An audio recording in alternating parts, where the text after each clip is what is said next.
Huh? Huh? Huh?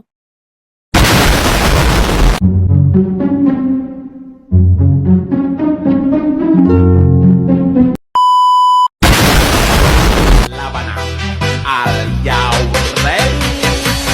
Kicau, kicau, kicau mania. Kicau, kicau, kicau mania. Kicau, kicau, kicau mania. Assalamualaikum warahmatullahi wabarakatuh. Perkenalkan kami dari kelompok Bahasa Indonesia dengan dosen pengampu Ibu Winarmi. Oke, di sini kita akan mempresentasikan materi tentang bahasa Indonesia sebagai penghala ilmu pengetahuan.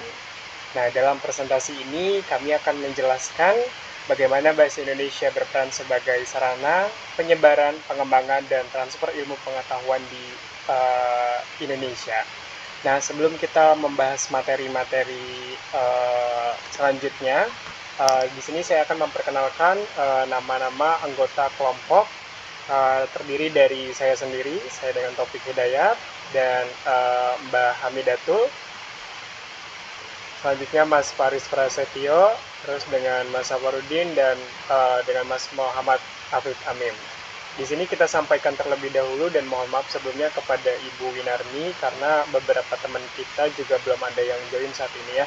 Jadi untuk Mas Safarudin juga sedang terkendala untuk karena tidak bisa mempresentasikan, nanti akan diwakilkan oleh tim yang lainnya karena Mas Udin saat ini sedang sakit dan memang tidak dianjurkan untuk berbicara dari dokternya memang.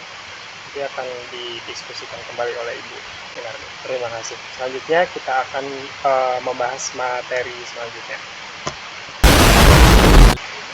Bahasa Indonesia sebagai penghala ilmu pengetahuan. Itu bahasa Indonesia sebagai penghala ilmu pengetahuan adalah peran bahasa Indonesia sebagai sarana utama untuk menyampaikan, mengembangkan, dan menyebarluaskan ilmu pengetahuan kepada masyarakat. Istilah penghala berarti penarik atau pembawa, sehingga bahasa Indonesia berfungsi sebagai media yang membawa ilmu pengetahuan dari sumbernya kepada peserta didik, akademisi, maupun masyarakat luas.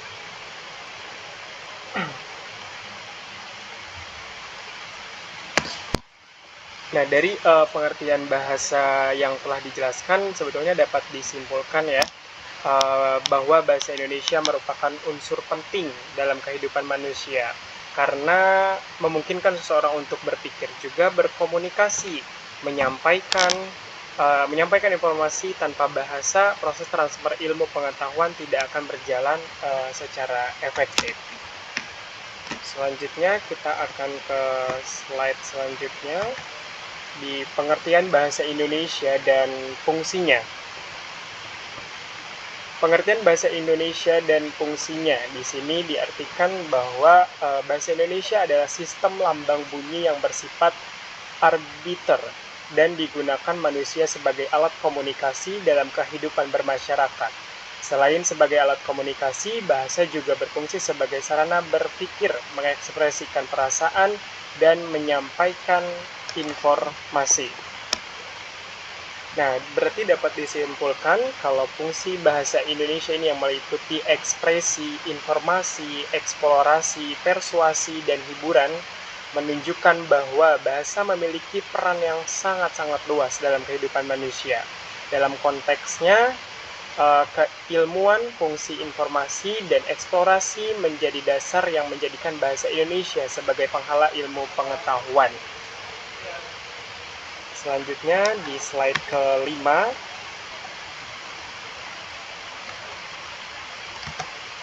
Di slide kelima, di sini ada pengertian bahasa dan fungsinya. Jadi fungsi bahasa itu terbagi, tadi sudah disebutkan, sebetulnya ada ekspresi, informasi, eksplorasi, persuasi, dan hiburan. Nah, di sini diartikan bahwa ekspresi sendiri itu adalah mengungkapkan pikiran dan perasaan. Nah, informasi itu adalah menyampaikan pengetahuan dan informasi. Eksplorasi itu juga diartikan, artinya menemukan dan mengembangkan ilmu pengetahuan. Persuasi sendiri memang diartikan sebagai mempengaruhi atau meyakinkan orang lain, dan hiburan diartikan sebagai memberikan kesenangan melalui karya bahasa.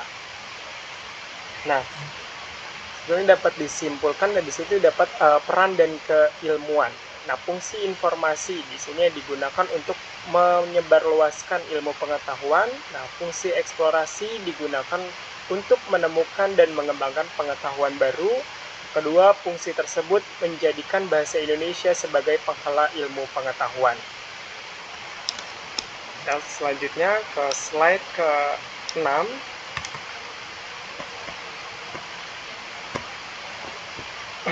Di slide ke-6, di sini dijelaskan kedudukan dan fungsi bahasa Indonesia.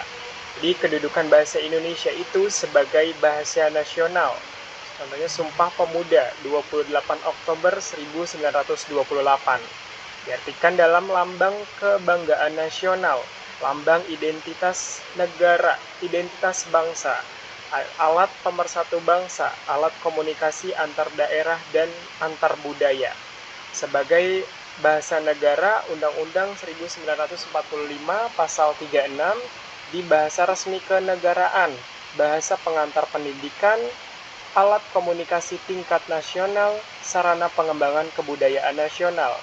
Bahasa transaksi dan dokumentasi niaga, sarana pengembangan ilmu pengetahuan teknologi dan seni. Di sini dapat disimpulkan, jadi menurut konsep yang dijelaskan dalam materi ini, bahasa Indonesia dapat menjadi penghala ilmu pengetahuan apabila didukung oleh pembentukan istilah ilmiah yang baku serta kemampuan membaca dan menulis yang baik. Dengan demikian, penguasaan bahasa Indonesia menjadi salah satu kunci keberhasilan dalam memahami dan mengembangkan ilmu pengetahuan. Slide selanjutnya akan dijelaskan oleh Mbak Hamidatul. Oke, silakan.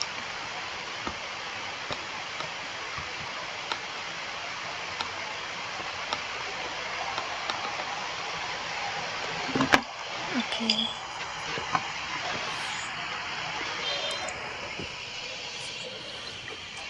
Konsep bahasa Indonesia sebagai penghela ilmu pengetahuan.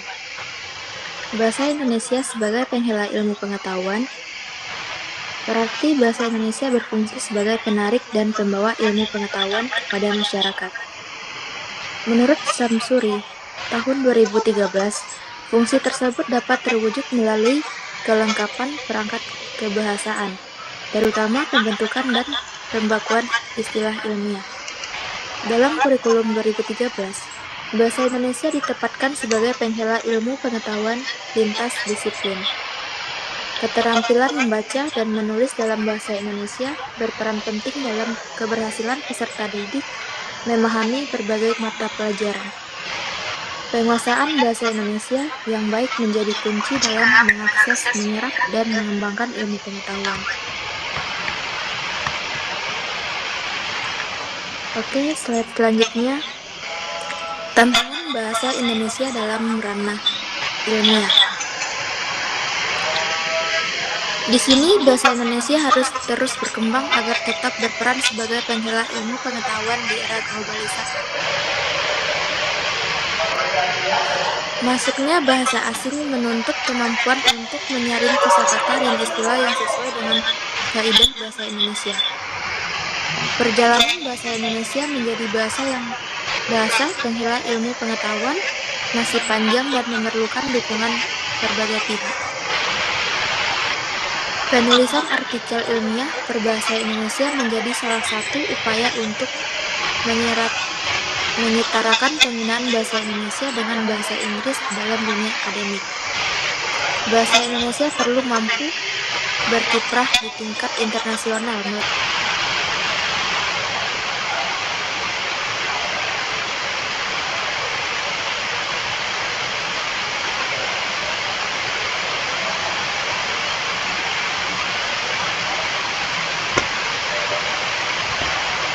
Koneksinya sepertinya terputus, Zora.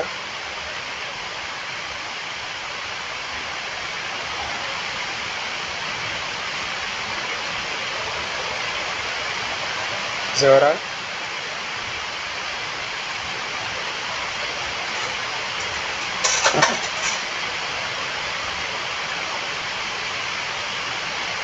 Mbak Zora.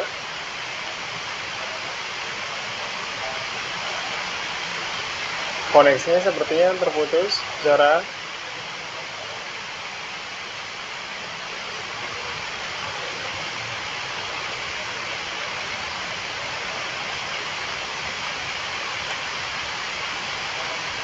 Mohon maaf sebelumnya. Di sini akan saya lanjutkan kembali dengan tantangan bahasa Indonesia dalam ranah ilmiah. Di sini diartikan bahasa Indonesia harus terus berkembang agar tetap berperan sebagai penghala ilmu pengetahuan di era globalisasi. Masuknya bahasa asing menuntut kemampuan untuk menyaring kosakata dan istilah yang sesuai dengan kaidah bahasa Indonesia. Nah, perjalanan bahasa Indonesia juga menjadi bahasa penghala ilmu pengetahuan yang masih panjang dan memerlukan dukungan berbagai pihak.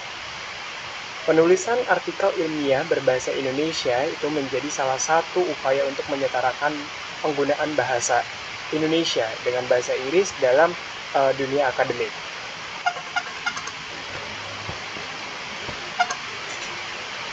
Bahasa Indonesia perlu mampu berkiprah di tingkat internasional melalui pengembangan dan pembentukan istilah ilmiah yang tepat. Nah, pembentukan istilah ilmiah yang berkelanjutan sangat penting untuk mendukung perkembangan ilmu pengetahuan dan teknologi. Kita ke slide selanjutnya. Di slide 9, di sini ada upaya internasionalisasi bahasa Indonesia. Jadi, upaya menjadikan bahasa Indonesia sebagai bahasa pengantar ilmu pengetahuan di tingkat global memiliki dasar hukum yang kuat.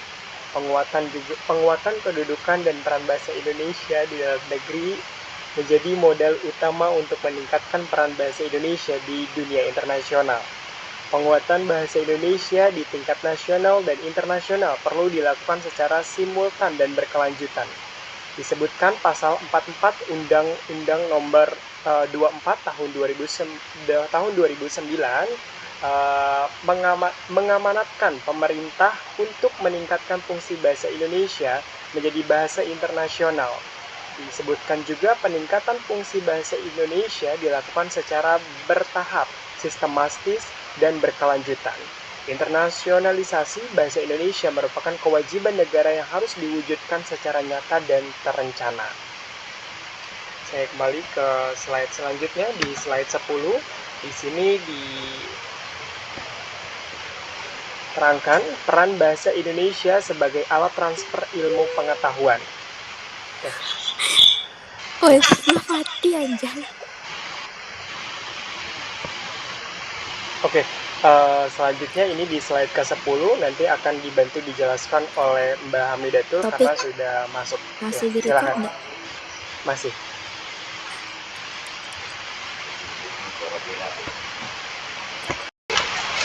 Pandangan bahasa Indonesia dalam ranah ilmiah. Bahasa Indonesia harus terus berkembang agar tetap berperan sebagai penghala ilmu pengetahuan di era globalisasi. Masuknya bahasa asing menuntut kemampuan untuk menyaring kosakata dan istilah yang sesuai dengan bahasa Indonesia. Perjalanan bahasa Indonesia menjadi bahasa penghala ilmu pengetahuan masih panjang dan memerlukan dukungan berbagai pihak. Penulisan artikel ilmiah berbahasa Indonesia menjadi salah satu upaya untuk